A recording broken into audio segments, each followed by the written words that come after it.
Pain and beauty. My experience of autism leaves me alienated, not just from other people, but also from myself. I tend to narrate my inner life as though explaining it to somebody else rather than to just live it in the moment. There are times, though, few and far between times, when I'm struck by the immediacy, the truth of something. For example, graduate school involves reading a great deal of material, thousands of pages a semester, huge piles of books and journals to start prepping a dissertation. The reading load is, in a word, intense. Most of the reading's pretty banal, dry, clinical, but at times I would find I was engaged with the reading, that the reading was making me cry, even though the content was nothing sad, nothing that would justify tears. I learned to follow this trail, learned that my emotional response to the material was one not of sadness or of grief, but of resonance and recognition. The authors I was reading were describing something that was profound and true. This led me to the relatively obscure backwater of psychology where I now reside, the existential psychology, that has so much overlap with spiritual approaches to living. As I engaged increasingly with this practice, I found that it was filling up a space inside me that I had not known was empty, the need for a spirituality, for a meaning and purpose. I became curious and started to ask other people how they experienced truth or beauty, and some of them reported similar experiences. Truth and beauty have an element of sadness to them, of poignancy. They're not just true, they hurt a little bit, and that hurt is also joy. And damping down the ability to feel grief or sadness might also dampen down our ability to appreciate life. The stunning sunsets, the outrageous art that grabs at us, the poetry that points at freedom and love and deeper truth. Medicating away or repressing our harder feelings might stop us from perceiving truths, from real engagement with our spirits and the things that nurture them. Whether or not a deity or an organized system is involved, our knowledge of pain has at least something to do with how we perceive all the things that lead us toward engagement with the grander mysteries. A core facet of mental health is comfort with ambiguity. The less comfortable we are with the uncertainty of our futures, the more strange and even antisocial ways we use to mask that ambiguity, to compensate for it. And comfort with ambiguity can be developed through psychological and spiritual work. This might be a core division between religious and spiritual endeavors, whether we offer answers for ambiguity or embrace that ambiguity and try and grow into the questions. A religious person might comfort themselves with knowledge of heaven or reincarnation. A spiritual person might simply wonder what happens to them once they die. This can be rather heavy work. We need to balance the knowledge of death with the knowledge of self worth, for starters. These are things that seem opposite but are not.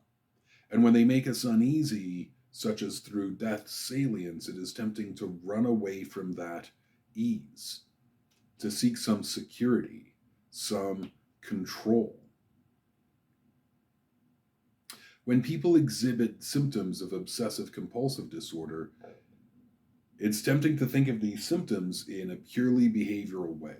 The symptoms are about reducing anxiety through ritualistic behavior. When anxiety grows, the person does their ritual and feels better and slowly becomes addicted, in a sense, to the ritualistic behavior. We can treat the symptoms then with behavioral means. We can try to reward the person for doing anything other than their ritualistic behavior, and also try to interrupt the anxiety leading to the behavior. Relieving the anxiety is big business. Exact figures are not easy to discover, but the industry of medicating our anxieties runs into the billions of dollars.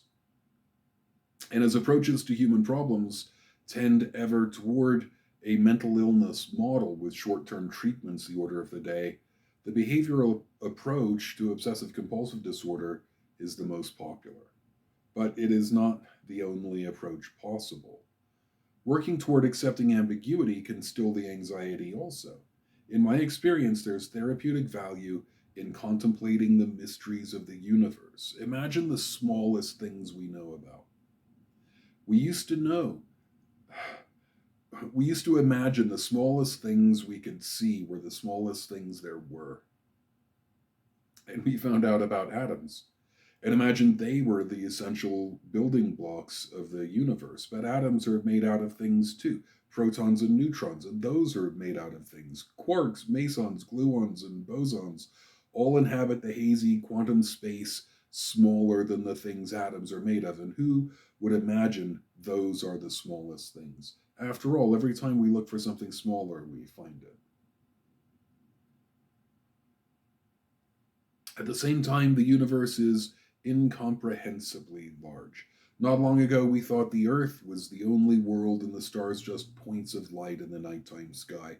Then we discovered the sun is an immense object in its own right with a system of planets. Then that all the stars are suns, or that our sun is a star, depending on your point of view. By 1950, we'd established that the Milky Way galaxy was all there was, 200 billion stars all joined in a massive spiral arm galaxy. Now we understand that there are 200 billion galaxies that we know of, uncountable stars and planets and things more exotic than that. As with smallness of scale, every time we look very seriously for something larger, we find it. Contemplating such things, the grandness and smallness of scales coexisting with us here between them in the middle scale, can help us with more difficult problems. Death and self esteem, for example. It's not necessary to resort to nationalism and xenophobia if we can get comfortable with these various ambiguities in life. I recall a client who had been working on her quite severe, debilitating OCD symptoms for several years.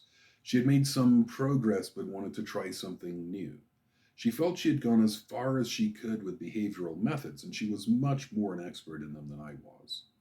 While at home, she practiced the things she had been taught to mitigate her anxiety and not give in to the lure of her rituals.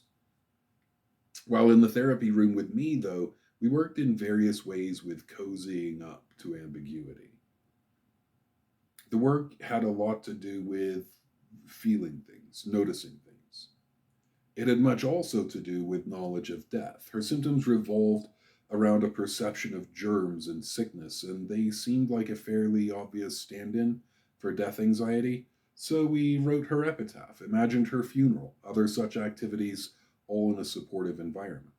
I liked her, and so it was not difficult to show her warm regard and empathy. Thinking of death in such a setting helped remove the sense of shame that somehow accompanies our knowledge of impermanence. This sort of work was quite productive. She was not, of course, fully cured.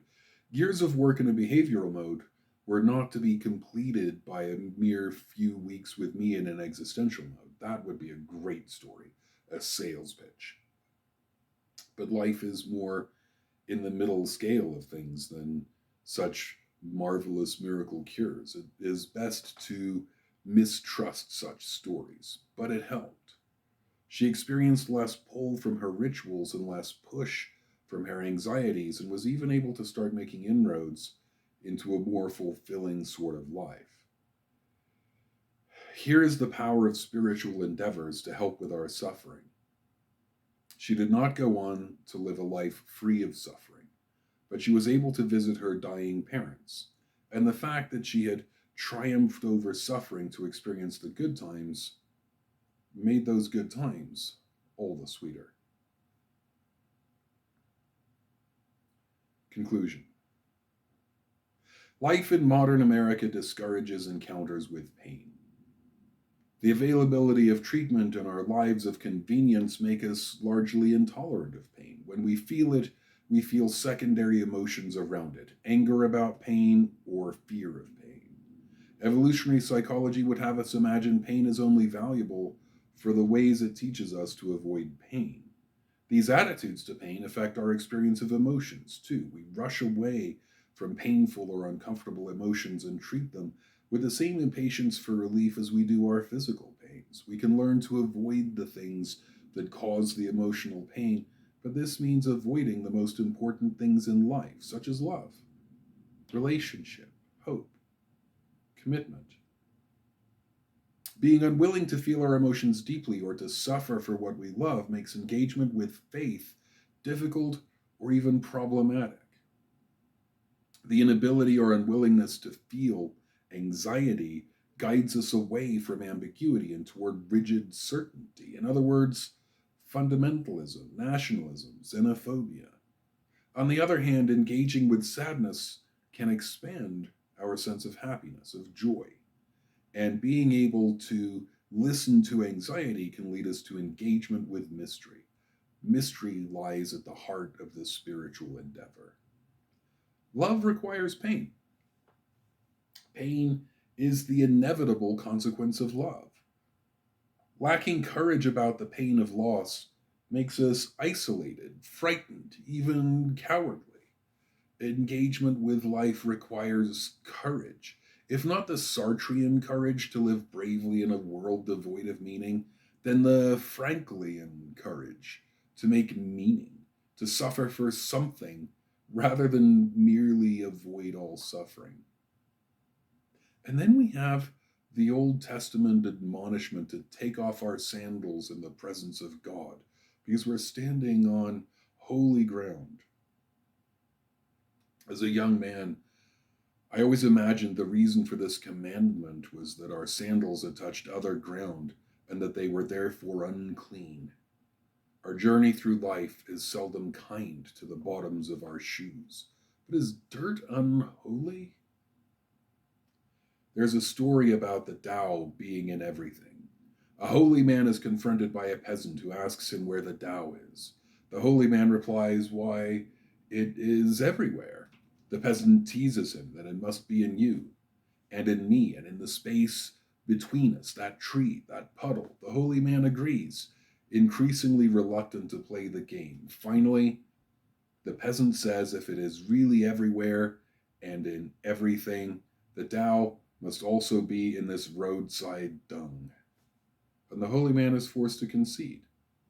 Everything means everything, including animal waste.